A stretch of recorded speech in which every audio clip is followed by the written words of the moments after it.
John Copy meniup seekor bangkai tikus. Lalu keanehan terjadi. Keluar sinar dari tangannya. Lalu ia batuk dan ia mengeluarkan debu dari mulutnya.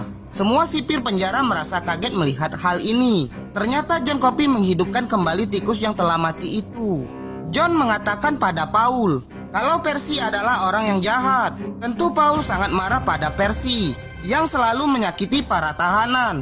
Bukannya minta maaf, Percy malah acuh tak acuh. Keesokan harinya, sepulang dari tahanan, Paul datang ke rumah Hal. Ia ingin membesuk istri Hal yang sakit tumor. Saat di rumah Hal, Paul ingat bahwa John bisa mengobati orang sakit. Paul mengatakan bahwa John narapidana yang ada di tahanannya bisa menghidupkan tikus yang telah mati dan bisa mengobati infeksi saluran kemihnya. Paul ingin agar istri Hal diobati oleh John. Paul meminta teman-temannya untuk mengeluarkan John dari tahanan secara diam-diam dan membawa John ke rumah Hal. Paul yakin John bisa mengobati istri Hal. Teman-temannya memperingatkan Paul karena John adalah narapidana dengan kasus pembunuhan. Sangat bahaya mengeluarkan John Copy dari tahanan. Namun Paul mengatakan bahwa ia tak yakin John melakukan pembunuhan.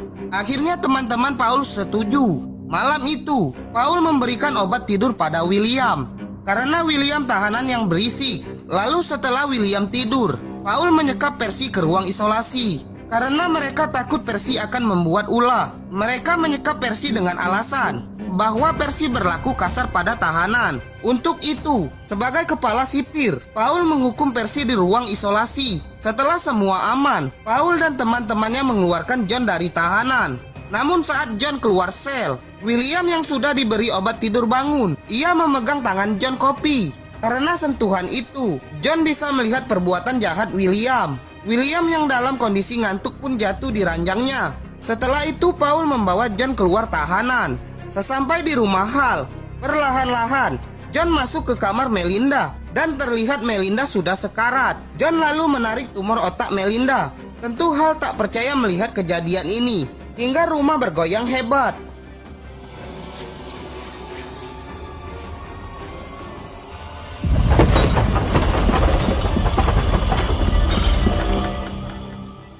Namun karena penyakit Melinda adalah sakit yang berat, John tak bisa memuntahkan debu dari mulutnya.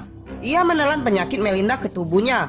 Dan setelah itu, tumor Melinda telah hilang dari tubuhnya. Melinda kini sudah sehat dan normal. Hal menangis saat melihat Melinda sudah pulih. Melinda mengucapkan terima kasih pada John. John yang menjadi lemah kemudian dibawa Paul kembali ke tahanan. Keesokan harinya,